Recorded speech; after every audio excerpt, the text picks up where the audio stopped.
In today's video, I'm going to show you how to install the VidiQ extension in Firefox, step by step, so you can start using it to improve your YouTube workflow, save time, and get more useful insights right inside your browser. If this tutorial helps you out, please hit the like button and subscribe for more simple software guides just like this. Let's jump right in.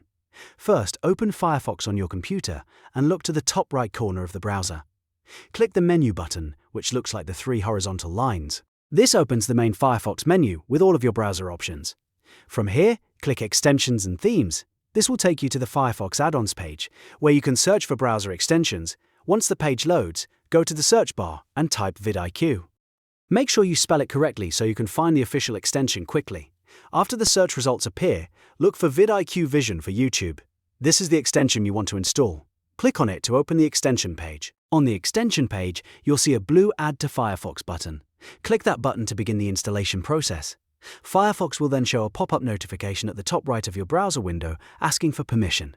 Click Add in that pop-up to allow the extension to be installed. Once you do that, Firefox will download and add the extension automatically.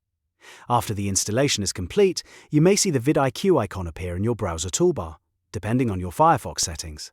At this point, the extension is installed, but you still need to sign in. Click the VidiQ extension and log into your account using your preferred method. If you already have an account, simply enter your login details. If you're new to VidiQ, you can create an account and connect it from there.